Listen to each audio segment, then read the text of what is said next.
welcome to Confetti's Industry Week 2021. This is the Do It For Real Games panel, and I am Alison Whitlock, Head of Student Talent Development here at Confetti, and I manage and monitor all the student industry opportunities we've got going on here today. Welcome to this session. Please use the chat function to ask your questions, and we'll aim to answer as many as we can. We hope you enjoy today's session. Massive thank you to our panellists for joining us from all over the world today and across the UK. And just to remind you, this is in fact our 15th annual Industry Week. Don't forget that you can still book onto up and coming events by going to iw.confetti.ac.uk. Make sure you sign up using your Confetti or your NTU email address. As part of Industry Week, we're running a competition where you can win some really cool prizes. All you have to do is tag us on Twitter or Instagram using hashtag IW21, sharing your experiences throughout the week. So, without further ado, I'd like to introduce you to our panellists this morning. Just to give you a bit of background on the Do It For Real panel sessions, they're basically a celebration of all of our graduates' success stories. We invite them back and ask them to share the wisdom of their experience during Confetti, but more importantly, now that they're working in the industry. You'll have a chance to ask them lots of questions, so have a think about what you'd like to know from them. They're brilliant, and rather than me introduce them, I'm going to let them introduce themselves. So, good morning and welcome to George, Abby and Liam. If you could just introduce yourselves by giving us your full name, when you studied at Confetti, what you studied, and more importantly, what you're doing now. I'll come to George first. Hi everyone, so I'm George. I'm the Deputy Production Manager for ProMod Esports, which involves management of broadcasts and people behind them. I studied music technology at Confetti between 2014 and 2015. I graduated in 2015. So yeah. Lovely. Did I miss anything? Welcome, George. Abby, over to you. Hey, so I was actually at Confetti for quite some time. So I started at Confetti in 2010 and I didn't leave technically until 2015 with the collaboration with NTU. And I studied music technology and TV and film broadcast production. And I turned my foundation degree into a full degree by going to Trent and doing the art and design media practice course that they have there. And yeah, I currently work at Unity Technologies as a senior technical program manager. Fantastic. Welcome, Abby. And to you, Liam. Hello, I'm Liam and I'm a vehicle artist at Criterion. I studied at Confetti from 2013 to 2015. Okay, lovely. And so, lovely. All right. Thank you. Welcome. And thanks for coming today. I know that, George, you are currently in Cologne in Germany, aren't you? Oh, yes. Slightly different country to the UK. Yeah. We can talk about that in a bit. Abby, you're based down in Stratford? Leamington Spa is where I live. Yes. Leamington Spa, sorry. And Liam, where are you today? Godalming in Surrey. So everyone's flown the nest from Confetti in Nottingham, haven't you? Very much so. Okay, so I just want to find out a little bit about your time at Confetti, because you've all come from different courses and backgrounds, and you've had twisty-turny journeys. But what made you choose Confetti in the first place, do you think? George, I'll come to you first. So it all kind of started with, I didn't really know what I wanted to do in life as a career. I know I enjoyed learning how things worked. So I went to college and did A-levels in chemistry and history and all that stuff. And I almost failed it just because written subjects wasn't my thing. I was excited to learn about them, but actually writing the essays and things like that wasn't really for me. So I sort of came to Confetti and saw what there was on offer, and it was a slightly different style of learning. It wasn't focused on convincing people to write essays about and convincing them of a certain opinion as history would be, for example. It was more about getting hands-on equipment and actually operating within the industry, and that was fantastic. I enjoyed that. So that's why I initially applied to Confetti. It was a slightly different way of going about things that kind of connected with me well. Brilliant. Abby, what about you? What drew you to Confetti? Yeah, I mean, obviously I came to Confetti initially to study music technology, much like George. I was really drawn to Confetti for the same reasons, the sort of doing it for real elements of being at Confetti, the practicality of getting just stuck in. My background was a little bit unique because I was home educated, and when you're homeschooled, at least back then, I'm a dinosaur, when I was homeschooling, you had to pay to do GCSEs, and it was quite expensive. And I could only afford to do 2, which was my maths and English. And for a lot of standard sort of college level and above education, you need 5 GCSEs as entry. And although I only had 2 GCSEs, I'd also been working in a recording studio doing it for real. And I'd also done a couple of night courses in music tech. And I came to Confetti because I saw that there was this like just getting stuck in and practical element of being at Confetti. That I thought would appreciate that, you know, I only had 2 GCSEs, but I had this experience and I was willing to get stuck in and just give it a go. And I was very fortunate that, you know, Confetti saw that and went, yeah, you can do it. You don't have technically all of the GCSEs, but you've shown the drive and the passion.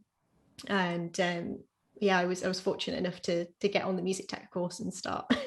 Awesome. And so your Confetti journey began, and many years later you finally left. Yeah, eventually. So many qualifications. Couldn't get rid of me. You finished with a master's, didn't you? Yes, yeah. So I technically finished my education in 2016. So to give like the quick high level recap of what I did, it was 2010 to 2012, I did music technology. And then I started university and did the foundation degree in TV and film broadcast production. And it was when I finished those 2 years that, again, I was really fortunate enough to have won Student of the Year and got my internship at Spool. As you know, Alison, we worked together a fair amount then.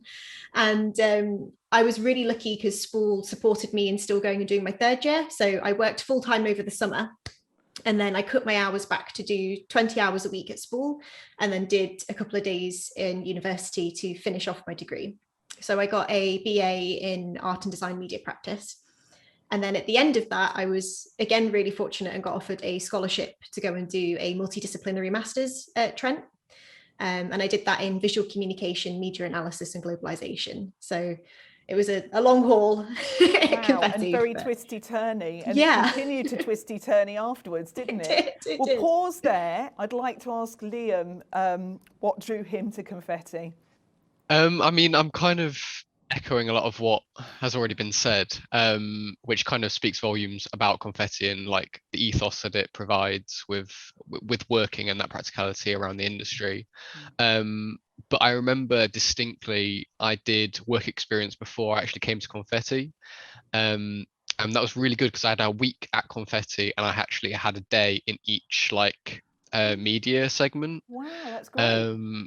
And I mean, it might have changed a lot since then, but it was like the music, the TV and film, media, and then games. I remember having a day in games and I was like, this beats school. And kind of the rest is history. And I just applied to go there and did the games technology course.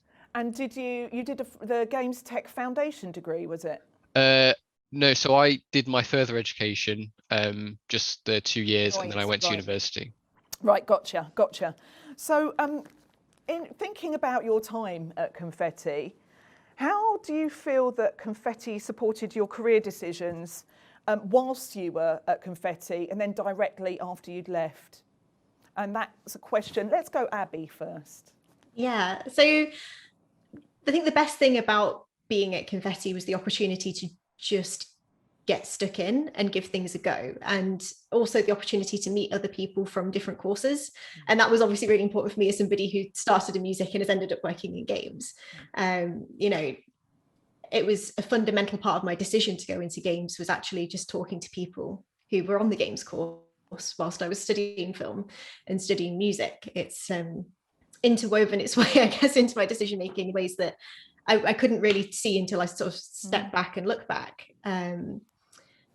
Beyond that, actually, Jamie Cash, I have to say a huge thank you to, because I got to the end of doing music tech and I was convinced that I could not go to university. I was like wholeheartedly convinced that I couldn't do it. I was like, I can't do it. I don't have it in me. I'm not smart enough. I'm not, I was really intimidated by the talent, honestly. Like there are so many talented people at Confetti. I was just like, no, I can't live up to it. But Jamie Cash sat me down and was just like, apply, you can do it. And I did, and I'm really glad that I did. So yeah, huge thank you to Jamie Cash. And yeah, just, it's so hard to describe, really. There's so many points in my career where Confetti's still woven its way back into being an influence, like meeting other people who work at other game studios who have come from Confetti. My first job in games was at a studio in Nottingham, Lockwood Publishing. And again, that was a friend of mine who'd also studied at Confetti, had left a couple of years before me, had a job working there. And, she reached out and was like, this job's come up and you'd be perfect for it. You should apply. And that was my first step in. So yeah, literally like confetti, it has been scattered across my entire journey. It really has. And yeah, so many magical and wonderful ways. That's amazing. George, what about you? What's Confetti taught you before and after? Well, I mean, in terms of career decisions, they've been fantastic. Not only sort of pushing opportunities towards the students as such, but if those opportunities come up external to Confetti, there's absolutely the support there to go and do those opportunities.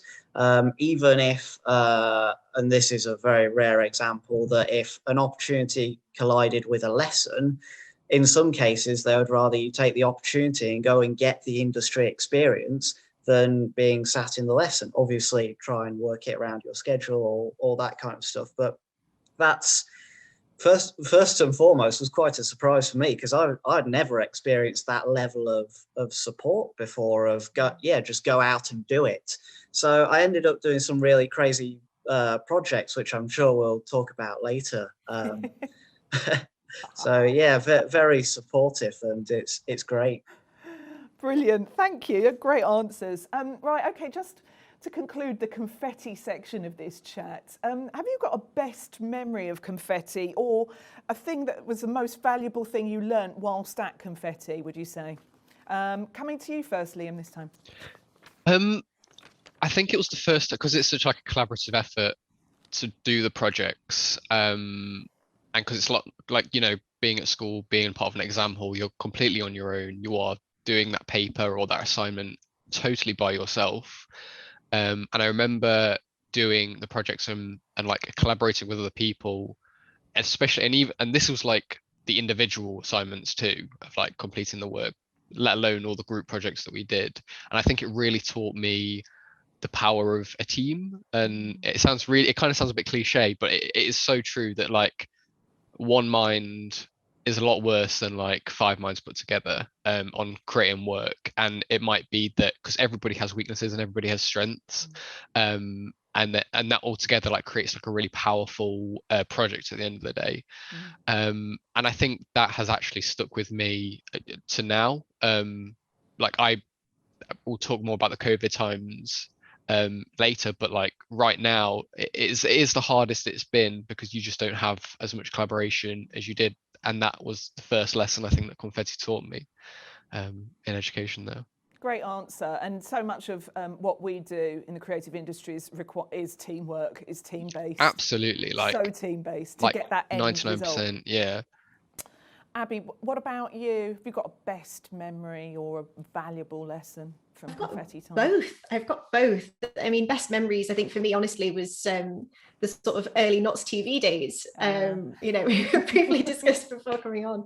That's when I got to work with people like George, which was fantastic, and people like yourself. And it was the energy, and again, that sort of teamwork that just came together to go do that was fantastic. And I will always have fond memories of the very early days of Knots TV. And as far as lessons go, you know, probably one of the most valuable lessons that I've taken with me in my career is just transferable skills and transferable knowledge, and having the opportunity to exercise them at Confetti. You know, taking the TV and film course, for an example, the opportunity there to go and try out different disciplines. And I know it was the same across the other courses as well. You know, just having the opportunity to go and give things a go, and picking up those sort of threads of things that are similar between everything, and then also those things that people need the unique talents to bring to the table to go do. And much to Liam's point, you know, it's working out what your strengths and weaknesses are, but the only way that you can do that is by just going and giving it a go. So yeah, that would be it for me. Give it a go. Absolutely. Just get in there, get stuck What's in. the worst that could happen? Well, exactly. Every day's a learning day, right? Always, throughout life.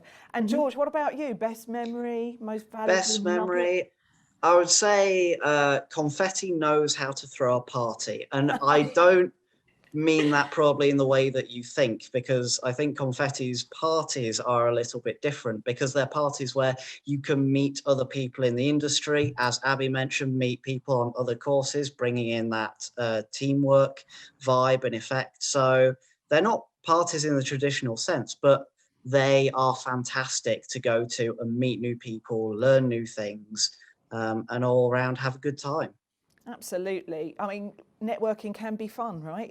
It's meeting people and chatting to them. Ultimately, that's all that is. It's such an intrinsic part of getting your foot in the door in the industry as well, isn't it? I'm going to talk about after Confetti now, because this is the real nuts and bolts, the nitty gritty of these panel sessions. It's like, you graduated. What happened next? How many jobs did you apply for? What was that like? Who helped you? Let's have a chat about that. So I know you all bring different stories, twisty-turny stories to the table. Abby, would you like to go first with this one? What happened after you graduated? You mentioned Lockwood. Yes, yeah. I guess I'll go as far as how I got into Lockwood and then pause there. Okay. So probably rest. But yeah, so my first day working at Lockwood Publishing was actually my last day on my master's degree. So it was a very quick turnaround from finishing education and jumping into a job. At the time, I was actually working at Forbidden Planet, which I'd imagine quite a few people on this call are familiar with in Nottingham. And yeah, I was working at Forbidden Planet. I'd spoken to my friend Jessica May, who worked at Lockwood Publishing. She still works there, actually. And she went, look, we've got this community job that's coming up. I think you should apply for it. I think you'd be really good. You've expressed an interest in maybe moving into games. At the time, I was doing a lot of stuff around like social media and marketing. So I thought, I'll apply, I'll give it a go. And I went for my interview. It was Adam Skinner and Louise Roberts who did my interview. Both are incredible. Louise Roberts is moved over to Rare now, I believe. I think Adam Skinner's still at Lockwood Publishing. But yeah, I went in, I did my interview with them, and I didn't think anything was going to come of it. My interview was actually in Antenna, in Antenna Bar. So that's how close everything is for me.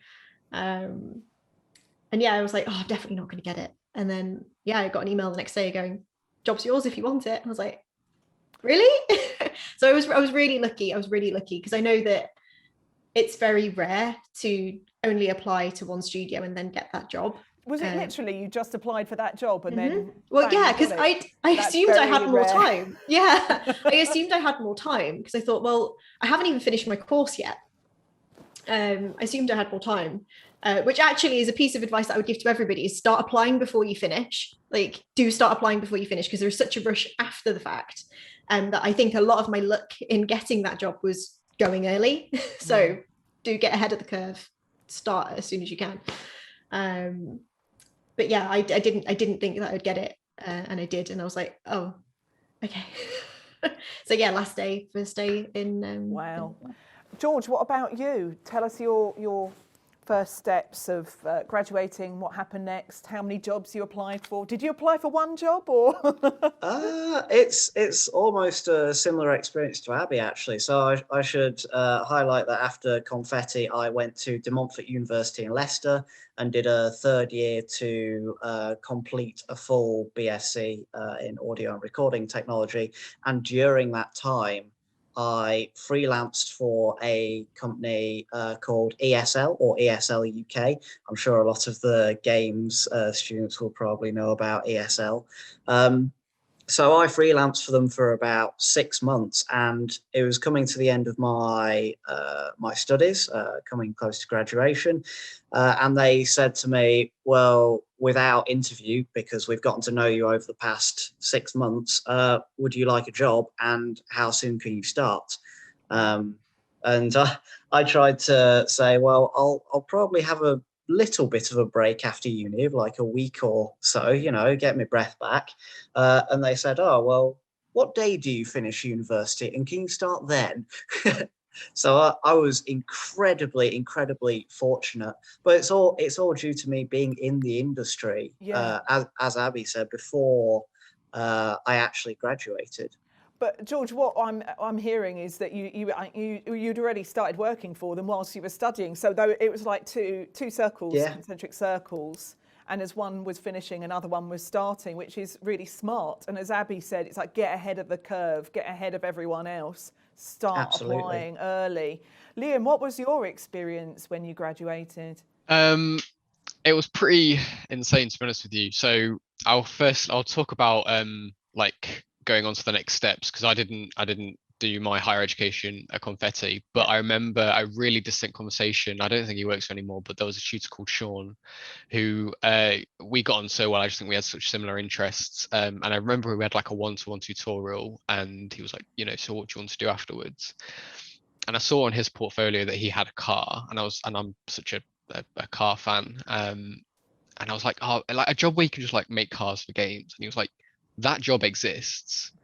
And so I was like, well, how do I get there? And he was like, well, you'd need to be like an art, you need to specialize in art in the games industry. So that kind of like started the snowball of like researching the best places to just do art.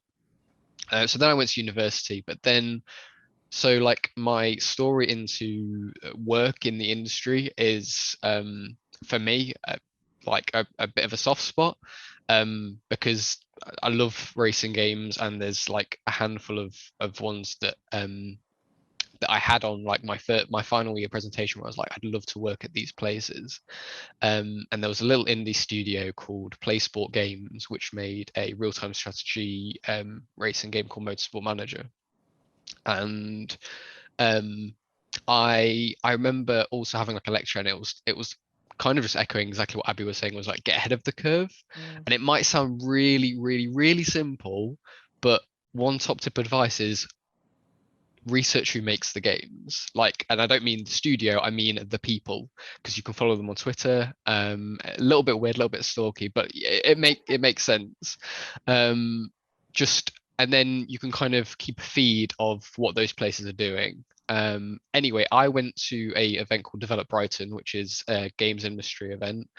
And me and my friend really naughtily got into the Developer Awards after party. I can't really explain how we did it. And anyway, these guys who made Motorsport Manager were at this event, and I got a little bit drunk, and you know, a bit of Dutch courage came in, and I actually just went and approached them. And I was like, I absolutely love what you make. It is incredible. I'm going to on my dissertation, I'm going to speak a little bit about it, and they were super interested, and that was and I spoke to the founder at that point of that studio, and we caught up afterwards, and he actually put me in touch with the artist at Placement Games, and then we kind of just built up a connection. He invited me over to the studio, which it was an informal come and visit, but it was actually an interview. And then they were like, would you like a job as a 3D artist here? And like, I was so happy, and I was like, yeah, except when can I start? Oh, wow. So let's get it straight. You snuck in to develop into a conference, and then you snuck into a party, Yep. and you got a little bit drunk, and but you'd done your research. You were Yeah. passionate about Yeah. what you wanted and who you wanted to focus on to Yeah. help your career, and you did it that way. That's brilliant. That's a great story. Yeah. I'm sure there are many others that are very similar to that. It's make friends with people, and Yeah, then definitely. those informal conversations, as George has described as well, can turn into your first job in the industry, which it Yeah. sounds like that's what happened to you. So this kind of like segues beautifully into my next question, which is who helped you? What did you learn along the way? So all your interviews sound quite formal, or there might have been a bit of your interviews are quite informal, but there was a little bit of structure to them, and they might have been one thing, an informal chat, but they knew what they wanted. They knew they wanted to potentially offer you a job.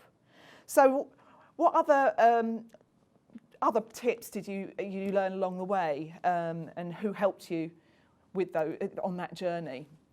To Abby first, I think. Yeah, so I mean, much to the networking point that we had earlier, and much to what Liam's been saying about, just connect with people in the industry, I have dropped my Twitter handle into the chat if anybody wants to just message me and connect with me on there.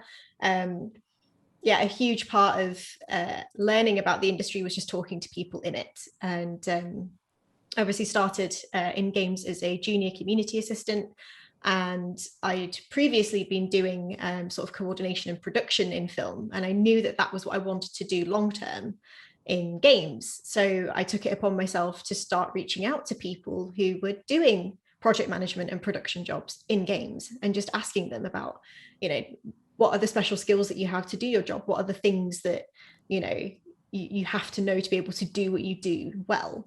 And, what are the events that you go to?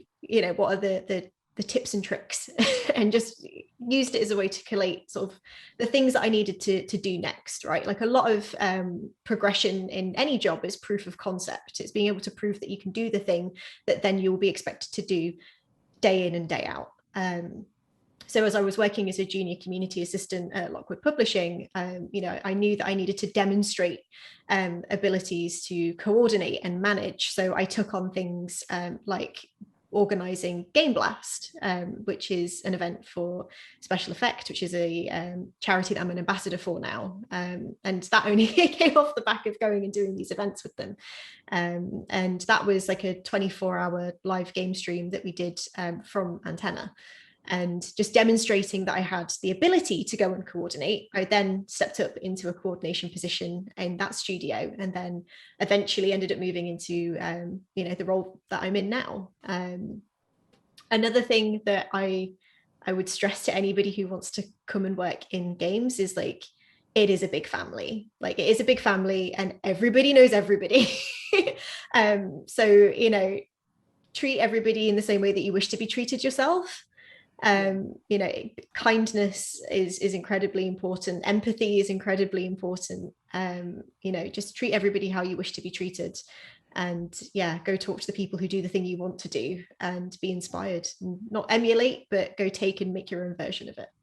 That's amazing advice. I think also what you've touched on, be kind, and it's a big family. It's not dissimilar in other creative industry sectors. Film and TV world are quite small. Everyone ends up working with one another. So as well as being kind and empathetic, which is absolutely crucial, it's like, don't go and berate your previous employer to your new employer or anything, because it's a small network, and that kind of news travels as fast, if not faster, and it's a reflection on oneself. If you go blotting your copybook in that way, would you say that's a good bit of advice? It depends on what the conflict is, right? Because there's, I've got a part of my mind thinking about the sort of women in games movement, and also the movement against misogyny within the industry, which is obviously a whole other topic that we're not getting into right now. But I do think if there are incidents like that, then, use your voice, use your platform, speak up, make a difference. but there's a difference between a clash of personalities and then something that is morally and fundamentally wrong. And, you know, as a professional, it is your job to identify the difference between my personality doesn't get on with that personality. It's not that they're a bad person, we're just not each other's people. And that person is fundamentally doing a thing that is incorrect and should be addressed. Absolutely. So it's understanding the balance between the two. But yeah, if somebody, you know, I don't know, accidentally left a coffee mug stain on your desk once when they drop by to ask you a question, that's not something to go berating them about to other employers. But yeah, it depends. But yeah, be professional, you know, be smart. Yes, be professional. It depends on the context. Yes, very much so. George, what about you? Who helped you along the way, and what hints and tips have you learned along the way in your career? I had help from every corner and every which way, from teachers and tutors, and I would say, like, never underestimate the kindness of people who are already in the industry. Because they're not going to be mean to you, or if they are going to be mean to you, they're probably not someone you want to be working for anyway if they do offer you something.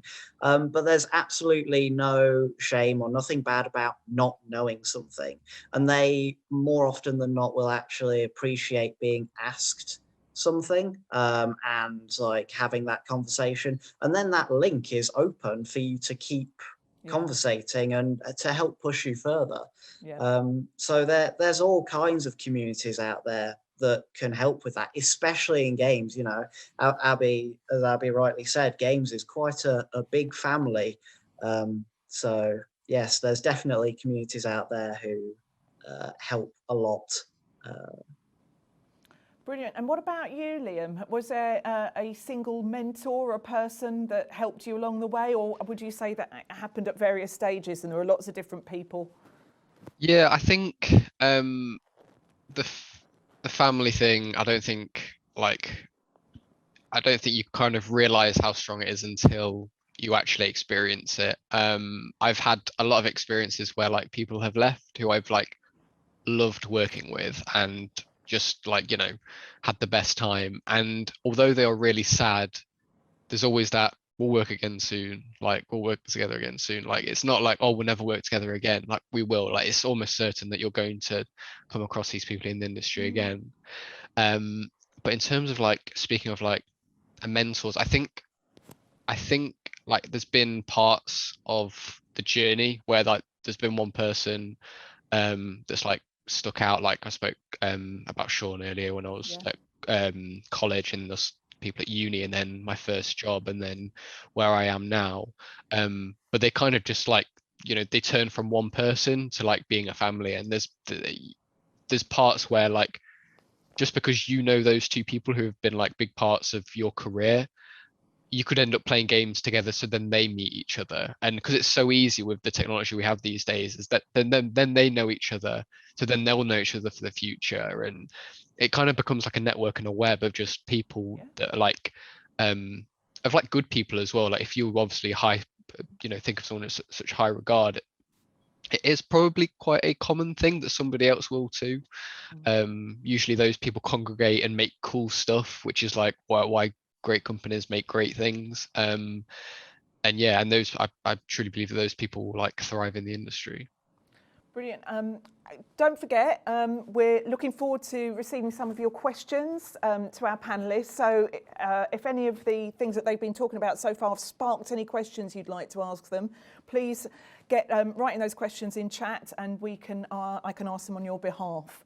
So I just want to pick up, Abby, on something you said earlier. You mentioned special effects and that you're an ambassador for them now. And I just want to celebrate something, a little moment which makes me very proud. You were, you won an award, didn't you? As one of the top 30 people to watch in the games industry.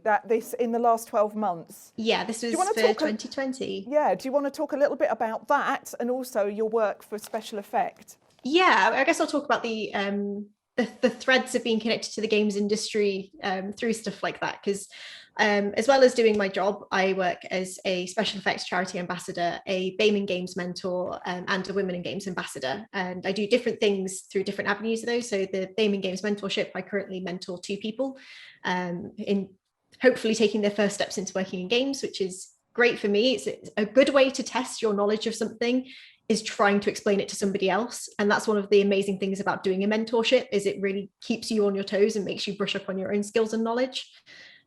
With Special Effect are an amazing charity who work towards making gaming accessible for everybody.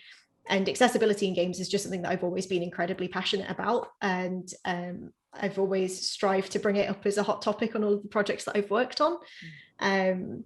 But yeah, I've worked with them mostly doing events and stuff to raise money for the charity. And the team there are just amazing. Like, if you haven't checked out Special Effect, go look them up and go get involved in the events that they do, because their events are amazing for networking as well. Like, so many people from the industry are passionate about what Special Effect do and get involved in the events. It's just amazing. It's one of the best places to just go. So go look at that. And then Women in Games, obviously, that's a network of women who work in the games industry. And I founded the Midlands meetup that happens in Leamington Spa every 3 months, once the world has returned back to normal.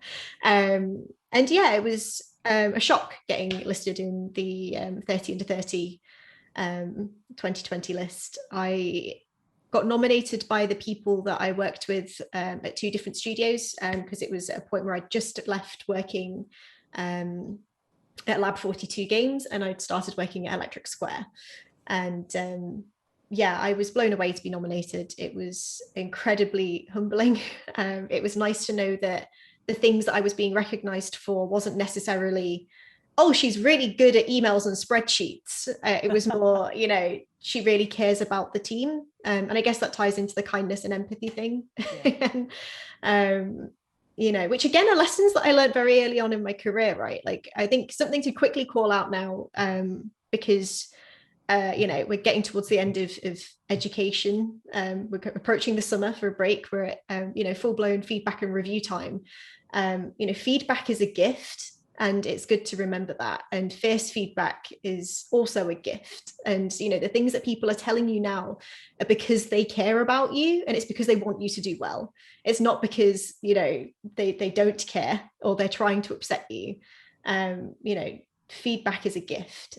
So do really mull over it and take it on board, because 100% the feedback that I got back, when I was at university and when I was doing my sort of internships and stuff, has helped shape me into being the person I am now, who somehow managed to win an award. Like, it definitely gave it to the wrong person, but yeah, it was incredible.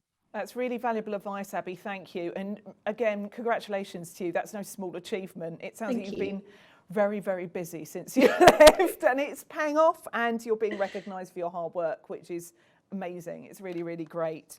Have we got any questions yet, Dan? Drum roll. While we look for that, and Dan WhatsApps them to me, I'm going to just ask another question now. It's like in the whole topic of work and getting jobs and whatnot. Have you experienced rejection if you've applied for something, and how do you sustain momentum, and how do you cope with rejection? And I'll ask Liam that question first. I think ultimately you've just got to take it on the chin. I think it's like a life lesson than just work. I think, if you think if with anything rejection is going to like hold you back, then there's almost that kind of like, what's the point in doing it in the first place? Because like with whatever you do, if somebody's not going to like it, and if for whatever reason as well, like it might be that when you apply for somewhere and you get rejected, it might not be what you think it is. I think there's a lot of stories and a lot what goes on behind the scenes into bringing this project out, that you might not be the fit, and it might not be like it might not be that you're not good enough, or that you don't have enough experience. Those things are then like a funnel of you specifically for that job. So I think it's always we spoke a lot about empathy before. I think it's about like understanding the state of the situation from the other side as well. it is hard, and it's like, it's one of those things that's so much easier said than done. Like, I've had rejection and it feels absolutely horrible. But you just gotta take it on the chin and you'll try again. Like, it's a numbers game as well. Like, if you apply for 10 jobs and get 10 rejections, or if you apply for 100 jobs and then one comes through, that those odds are, that 1 in 100 is the odds that you're going to go for to get that opportunity.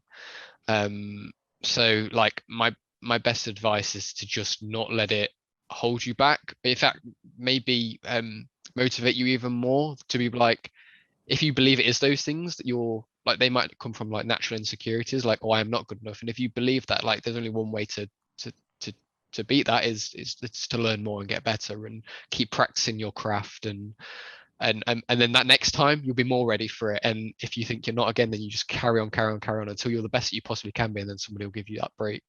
Awesome, that's great. Great advice, really great advice. I've got some questions coming through now, but I just want to ask George and Abby the same question before I ask some of the student questions that come in. Thank you for your questions, keep them coming. George, so rejection. You went freelance a little while ago, didn't you? And then the next thing I knew on LinkedIn was that you'd picked up this work at ProMod. So have you had a lot of rejection? What have you done about that? How have you coped with it? I've been very fortunate and never really had to deal with too much rejection. It is tough when you do have to deal with it.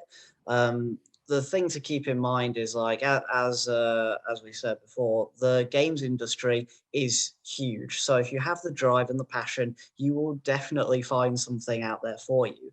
And it can even work out better for you in the sense of if you apply to somewhere and they have a contact with a company that you applied at previously and didn't get the job, there may be some communication there of the job that rejected you saying, oh yeah, they applied for this, they weren't quite the right fit, but their CV is fantastic. And it all comes into that like close-knit kind of industry thing. So keep trying and you will absolutely get somewhere because of how connected that industry is. Yeah. I mean, to highlight that kind of effect, Abby as an ambassador for Special Effect, well, Special Effect sponsor some of the broadcasts that we run at ProMod Esports. So it's all very kind of interconnected and close-knit. If you try applying somewhere else and it doesn't work out, if you apply in another direction, you're onto a winner if you keep going that way.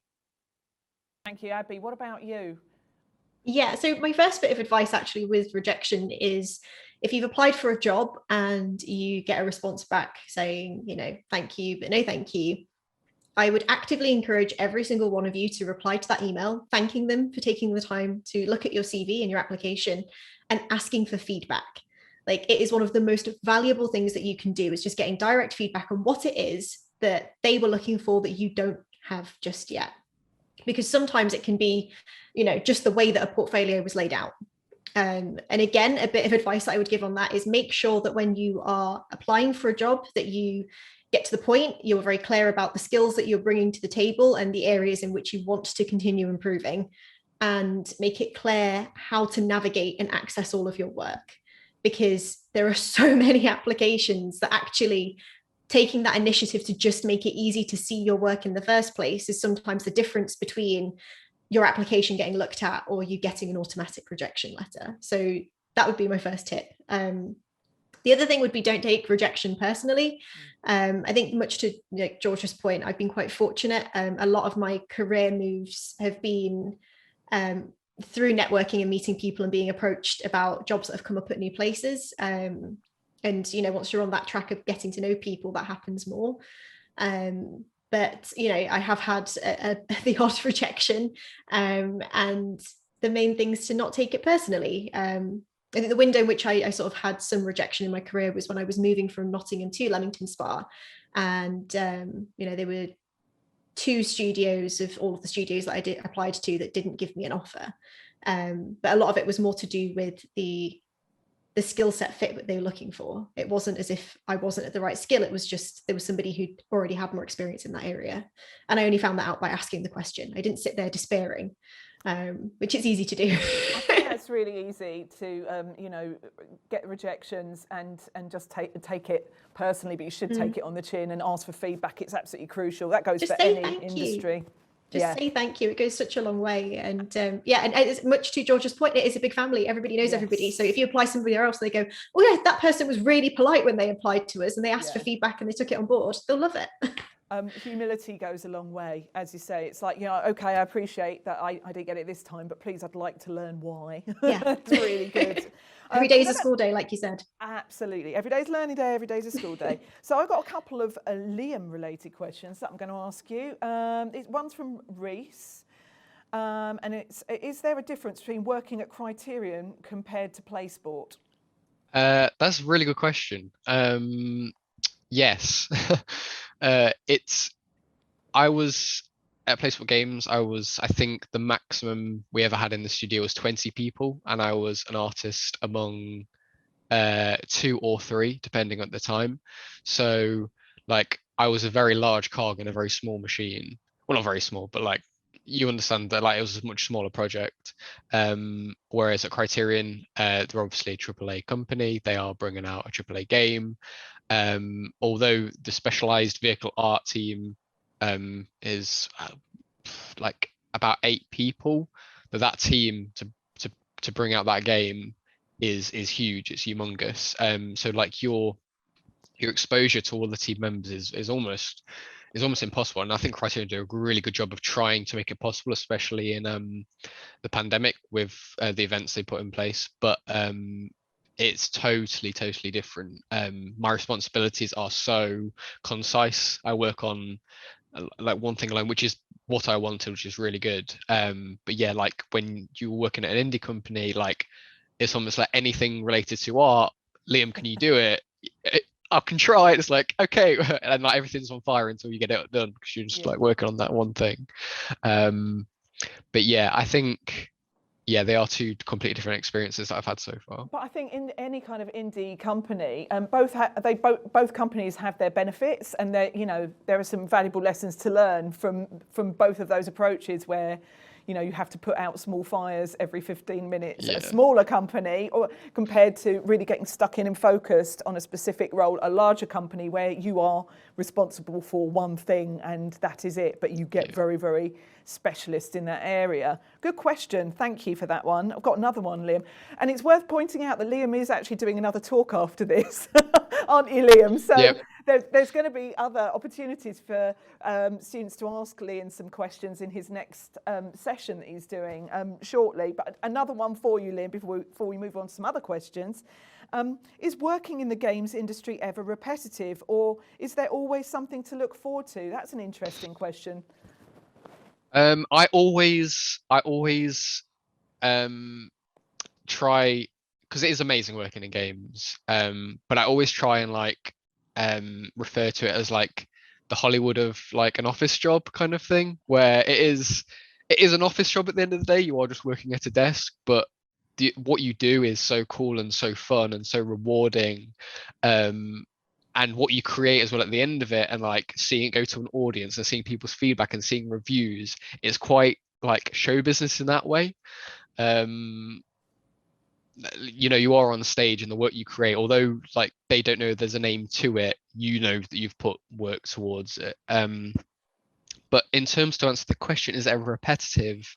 No, I always like to think that education in the form of like Confetti and my university experience prepared me with the skills to solve problems and answer questions. And then when I got to the industry, it just became a matter of people asking loads of questions and people needed loads of problem solving. And you become the person to answer those questions and solve those problems. There are occasions where you won't know the answer, or you won't know how to solve the problem, and that is fine. You're allowed to learn still, but that's how I try and compare it. I think as well is with the indie company, it's like everything was totally different, so my new stuff every day could be completely different, whereas now just being a vehicle artist, the kind of what I'm doing is very similar, but it's for a different challenge, like a different car or something like that. Cool, thank you so much. Questions coming in now, which is great, thank you. Question from Lauren to all of our guests.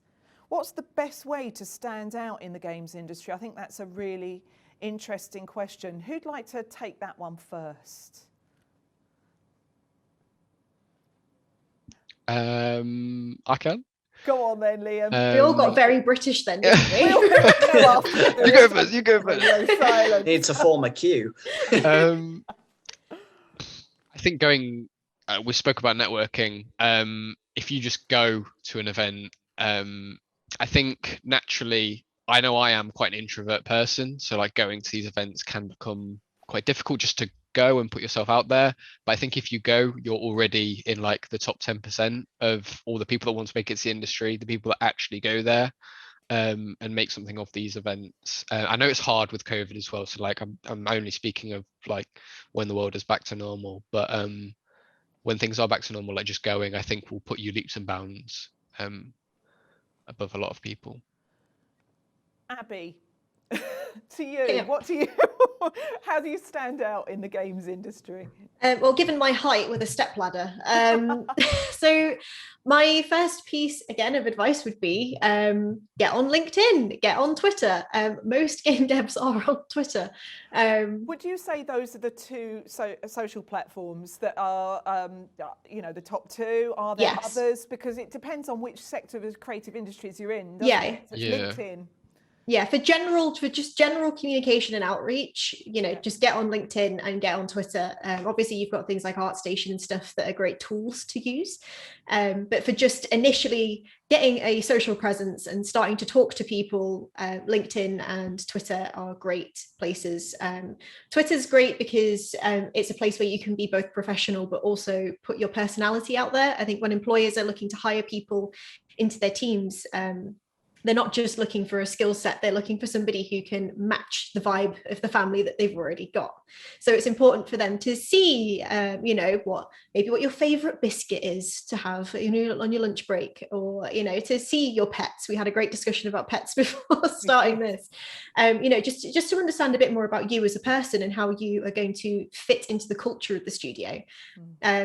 Which is why I would say, the best way to stand out is to just be yourself. And I know that sounds so cliche, but it's the best thing that you can do is just be you. There's nobody else who can be you as well as you can, and pop that on LinkedIn and Twitter and, start reaching out and talking to people. Networking events as well at the moment, which to Liam's point are really important. There are so many of them online. And the great thing actually about the current state of the world is you can gain access to any of them. You don't need to travel to go to these events anymore. You can just sign up online and go. So actually your opportunity is tenfold because of the current situation. Absolutely. So make the most of it. George, have you got any other tips you'd like to give to stand out? It's kind of echoing what Abby said, is just use social media as best as you can, because it is one of the greatest tools that is freely accessible to you, and to have it in your arsenal. I don't think nearly enough people post on Twitter and LinkedIn about what they're doing and showing off what they've made or what they're working on at the minute. Because if I meet someone at a networking event and they make a good impression on me, the first thing I'm going to do is go to their LinkedIn or their Twitter and see what they're working on, if they've not already told me, and see what they have worked on. And if your Twitter's not been updated in 3 years, I'm not going to think you're particularly active in the industry. And also with regards to social media, if you've not already gone to Abby's Twitter and found us 3 on LinkedIn, like now, you are missing an opportunity, because that's kind of what we're here for. At the end of the day. Bang on the money. Thank you. It is. I can't tell you how important it is. I follow you guys on LinkedIn, which is how we connected to do this chat and make this panel possible today. It's like, and I'm always keeping an eye out on what our graduates are doing, because it's really nice to see you progressing through the industry. But equally, that's what LinkedIn's for. It's an employer's network, and it's a recruitment network. So, can I quickly plus on that as well, Alison? Yes. Which is, we talk about the games industry being a family, and one of the best things about Confetti is a family. Like, make the most of being able to reach out to us. Like, we will respond to your messages. If you drop us a DM on Twitter or messages on LinkedIn, we will reply, because we're going to see that you're from our family already. And we'll prioritize those messages because we're already connected in a way. So do reach out. We've all got confetti running through our veins, haven't we? Actually, you cut us open and it's not blood, it's just confetti. So I've done my best not to sneeze. Don't sneeze. See, it's a colourful sneeze. Anyway, let's move on from that. Oh my God, I don't know. There are some really nice questions linking into this at the moment, and I'm just don't want to miss them really. So we've talked about standing out. Toby has asked a question: where is the best place to network with games companies? It kind of ties in with what we're chatting about. And have any of you got any advice on interviews and portfolios? Lots of questions there. That's a broad subject. Who wants to pick up on that first?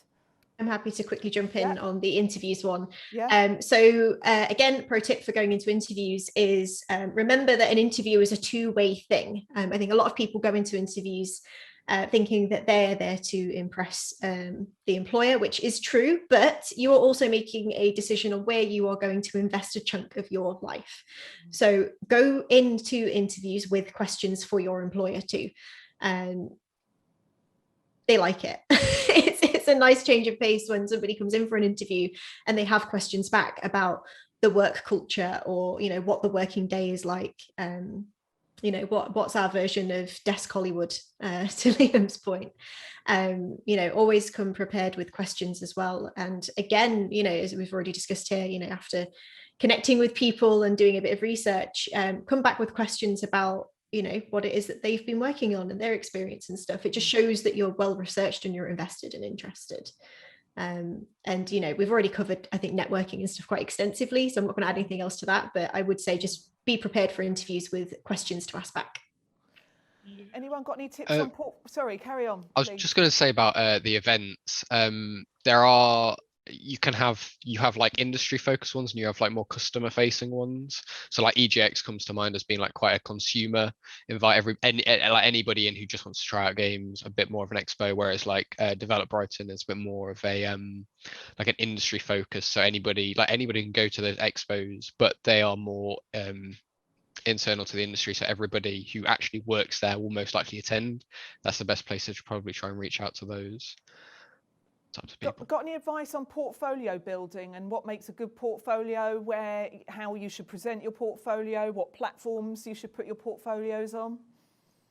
It all kind of depends there's not like a correct formula, unfortunately. Like I'm a vehicle artist and I don't actually know loads of vehicle artists because like most of my friends are environment artists. So and the way we display it and what we focus on are two completely different things. So it will depend on what you want to go into. I think as like an overarching bit of advice would be to try and research, or with speaking about getting ahead of the curve earlier, is like try and research and learn the tools that you think will be influential in the future. The things that might have just come out that not a lot of people know about, if you know them really well and then you're like, well, I know how to use this, then they're like, well, okay, and it's in your portfolio, like let's get you on board and let's make this workflow 10 times faster because of what you've learned. That'd be my best like overarching advice. Thank you very much. Just looking down these questions, what would you say your biggest inspiration is for making games? That's an anonymous question. Who'd like to take that? Biggest inspiration for making games? I don't really make games, so I guess I make broadcasts. I can talk about that. Yeah, I've gone a sort of a level deeper now working at Unity. I make the thing that makes games now. But the thing that really inspired me to want to make games was the community and the people that you get to work with. Aside from the fact that I'm a massive gamer and I love games to bits, it is just a fantastic medium to get lost in. The community and the people that you get to work with is just fantastic. And the alchemy between the teams on different projects as well is just mind-blowingly different. You're never going to work on like 2 projects that are the same. I think much to a point that came up earlier, like, you know, does it ever get repetitive? It really doesn't, because like project by project, everything's completely different because you're working with different people. So yeah, fundamentally, what was it inspired me to do it was the people really that you get to work with, because it's just great. Here's a question. Are there any developers you recommend following? That's from Alex. I don't think there's too little of a number of developers to follow, any and all, because they could all go anywhere. Especially recently with COVID, games has kind of exploded even more than it was before because of lockdown. Anybody else like to add anything to that? Very quickly, just a plus on that, you know, you don't have a set number of credits for how many Twitter accounts you can follow or how many people you can connect with on LinkedIn. You know, spread the net far and wide, and the sky's the limit. Exactly. Yeah. I mean, the easy one is look at the games you play. There's more often than not a big logo that flashes up at the start of them saying who made the game. Yeah. Find them on Twitter, find them on LinkedIn, go and follow them. Really good advice, really obvious advice actually, but sometimes it's something you wouldn't think about. I've got another quick question here, because I just want to talk about COVID and how things might have changed for you since that. When developing games, how difficult is it to balance the expectations of consumers with your own expectations? That's a question from Ethan. Who'd like to take that? So what's the question again? The question is, when you develop games, how difficult is it to balance the expectations of consumers with your own expectations? And jump in on that one, because I did a stint working in live ops, which is obviously very fast turnaround game development. And at the time I was working in a role where I was supporting the marketing and live ops teams and being part of the community team. So I was doing weekly live streams with the consumers of the product, and they would give us feedback on if they liked what had come out, if they didn't like what had come out, if they were enjoying the sort of mini games that we had out at the time, if they weren't. And a lot of it was just finding the balance between catering to what they wanted and communicating what we had the time and technical ability to be able to do. You know, I stress to people a lot that my job is simply connecting people with time, tools and information, and it is no different for the consumer. You know, it is my job to communicate with them what it is that we can do within a set time limit, and actually just being clear in that communication, a lot of consumers will understand. And then if they don't, that's usually more of a reflection on them than it is everybody else involved. Brilliant, thank you. Just a quick fire question. What games are you currently playing? Have you got any recommendations? I'm playing Sea of Thieves at the minute. I'm absolutely hooked. That's all I'm playing. Okay, nice one, Abby. What about you? I'll see you on the server, Liam. I'm also a big Sea of Thieves fan. There we go. It's getting a lot of votes. What about you, Abby? Yeah. I'm playing Mario Odyssey and For the King at the moment, and I would highly recommend both of them for perfect escapism games right now. They're amazing. Okay, that's great. Thank you. Just carrying on, looking at all of these amazing questions. I've asked that one. What would you say is the best thing about working in the games industry? That's a question from Ethan. Ethan's it's the same Ethan. He's coming up with some good ones. He is, isn't he? On a roll. Oh, he's got another one. Well, I'm being told. But anyway, Ethan's on fire at the moment. But what's the best thing about working in the games industry? For me, it's like the collaboration, which is like, I guess, the first lesson I learned at Confetti. I think hands down, that's the best. The best thing is that you're all working together to create something cool. And I almost don't like it when like politics or business gets in the way, because that is like the core reason that I'm here, I think. Yeah. What about you, George? For me, it's kind of the only limit in this industry is your imagination. So we see all manner of games come through, and then we have a client come to us and say, we want to make an esports broadcast out of this with players playing against each other. That's awesome. That's great. For things like there's competitive Tetris. That's crazy. Competitive Tetris, just as an example. So yeah, the imagination is really your limit, and if you do have a crazy idea for a game, go for it, because I love producing broadcasts on games that are a bit out there or a bit different, or try something different and new. So, and because of that, every day is different. Every broadcast that I work on for gaming is completely different, even if it's the same game, different players, different methods, different strategies. That's what I love about working in the games areas. That's an amazing answer and a very good answer. Abby, what about you? I think it'd be very easy to say all of the snacks for anybody who's worked in games. There's always a lot of food and it never goes amiss. But beyond snacks and great merch and stuff like that, the community spirit, the people that you get to work with, the being in it togetherness of working in the games industry is just incredible. And I have built some of the most amazing friendships and relationships and connections by being in this industry, and I would not change it for the world. I extend that to all of my time at Confetti as well. I have met some incredible, amazing people just along the way. It's weird being sat in this call now with both, yourself, Alison, and George, being like, oh my God, yeah, we worked together 5 years ago. That's bonkers. And all of it's instrumental. Just the relationships that you build are so important. And the snacks and merch are a good plus.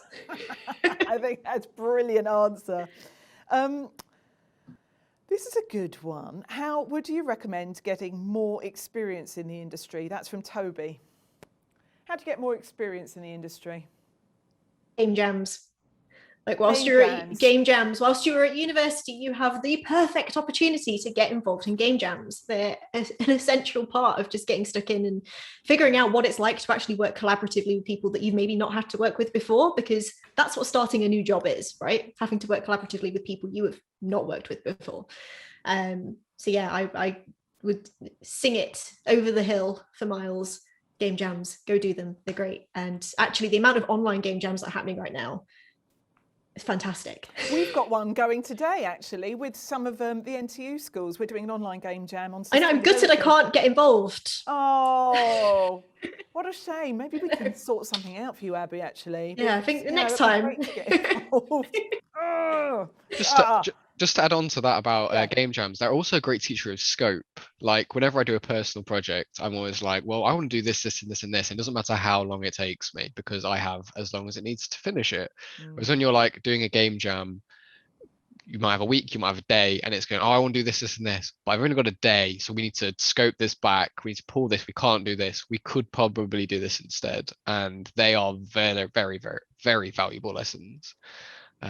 To learn. No, that's really good advice. It's a super turbo power concentrated, 24, 48, 36 hours, isn't it? So, yeah, I'm really looking forward. I'm going to be dipping in and out of our games jam later today. I'm very excited about it because, I think it's going to be great. What about you, George? Have you got any experience? Yes, ask. There's no harm in emailing a company that you've seen and maybe want to work for in future or even now, and just say, hey, I know you've not got any job offers out at the minute, but can I just come and get some work experience or come and do some shadowing? They might say yes. If they say yes, great. If not, then there's plenty of other places to try and email, and that name will flash up repeatedly for these people. If you come into contact with them again, they will more than likely remember that email. Or at the very least, you can say, oh yes, I emailed about work experience X number of years ago. So yes, game jams are great, and just ask all the questions, because the worst they can say is no. Question that's just come in that kind of ties in with this. Have you got any advice for people trying to break into esports? Ask. Ask, yes, literally that, and it kind of comes into, I guess, a good link with Abby's women in games thing. Is we're always looking for new talent, especially to like add diversity to the industry at the minute, which is something we're really struggling with because games previously have been very male dominated, unfortunately. So yes, just ask, be involved on social media, and contact the companies who make esports happen, because it's an up and coming industry. It's growing massively, and has done over the past few years. So there's loads of new opportunities becoming available.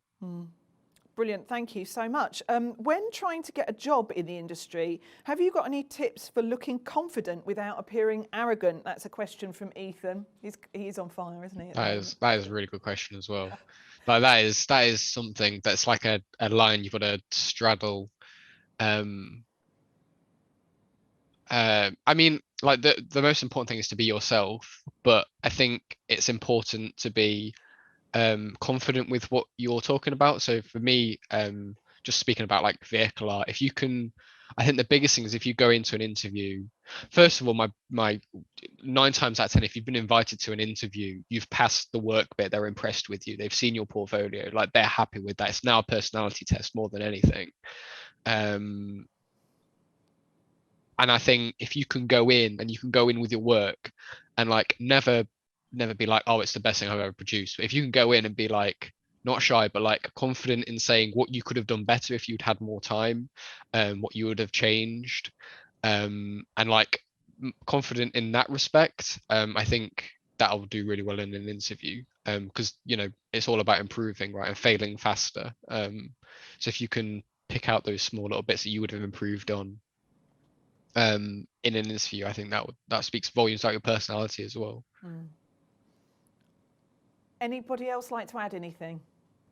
Yeah, I think there's a difference between being confident and passionate. And I think for a lot of people who are more junior, who are joining the industry, there isn't much of an expectation on confidence, but there is an expectation around passion. And, you know, your employers, or potential employers, are going to want to see that you're passionate, not necessarily that you are confident, because that comes in time.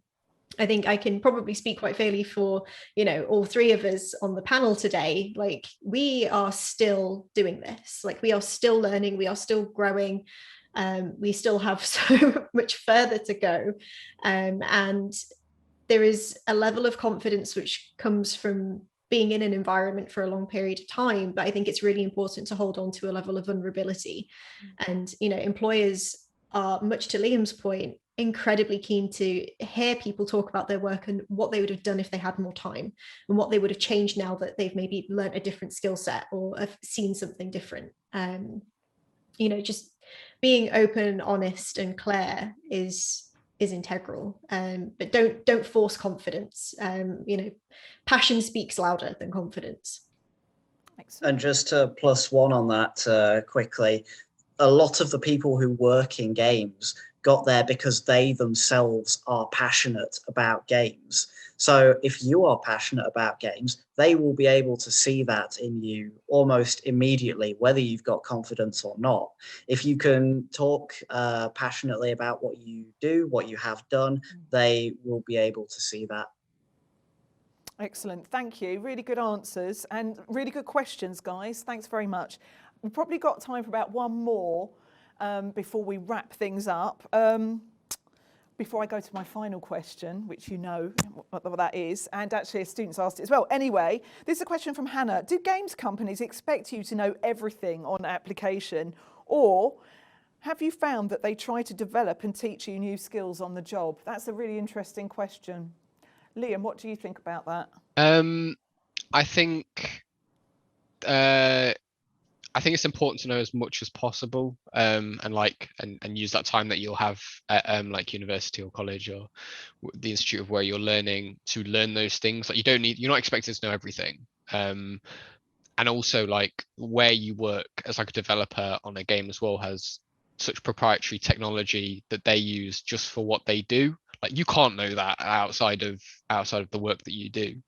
But like it's also one of those things that's like the same principles still apply. So if you know 3D and you know the art environment, art vehicle art, you can learn those bits of technology. And So do I you think do that in your own time? Do you go away and learn a new piece of software in your own time? oh yeah. So yeah, there's so much new stuff coming out, and not just like new stuff coming out as in software. It's like the tools within the software that's used as well. And not just like you can kind of predict the future with like public announcements. So recently like Epic Games bought reality capture, and I don't know what's going to happen in the future of that, but just me knowing that means that's probably going to be a bit more of something that people should learn for the future, like kind of put two and two together. And I think if you can make those conclusions in your head, and you can see where they're accessible in like your field of work, you don't need to know everything, but you know something that's really important. And I think that's an important lesson for the future. It's great, thank you. Anybody else like to chip in? I think just very simply, you will never be expected to know everything, but there will be an expectancy that you are still hungry to learn. And I think that's really good to demonstrate. Brilliant, great answers. I'm going to wrap things up now. It's been so interesting talking to you guys, and these questions have been really, really good. I'm sorry if I haven't had a chance to ask the question that you wanted to the panel. One final question then, and that is, going back to your confetti self, back in the day, rewinding, what's the best piece of advice you could offer to our students today? So who wants to take that first? I'm happy to go first. Yeah. If you want. Yeah. Stay hungry. Stay curious. Every day is a learning day. Every day is a school day. Feedback is a gift. To be given feedback, it means people care. And it is 100% worth the hours and effort. But also do take care of yourself and make sure that you get a good break. Do get a break. So I think it's easier to probably overwork at home when there's nobody watching you, right? You don't get kicked out of a classroom. So do look after yourselves. But 100% stay curious, stay hungry, and it's all worth it in the end. Excellent. Thank you. George? I'm going to try and do two small bits of advice rolled into one big bit of advice. Yeah. Number one, start being loud and start making a racket. Go on social media, start contacting people, start emailing people. Even if it's just about what you're doing currently at university, that's still of interest to people who are in the industry already. But also, number two, be confident in what you can do and what you can provide currently. Just to make sure that someone doesn't come to you with an opportunity and you've maybe potentially oversold yourself slightly. So know what you're capable of, and if it's something that is maybe a little bit outside of your current capability, just be open and honest with it, because that's all they want at the end of the day, is open and honesty, and to work with you if they've reached out to you. Yeah, brilliant. Thank you. Liam, finally to you.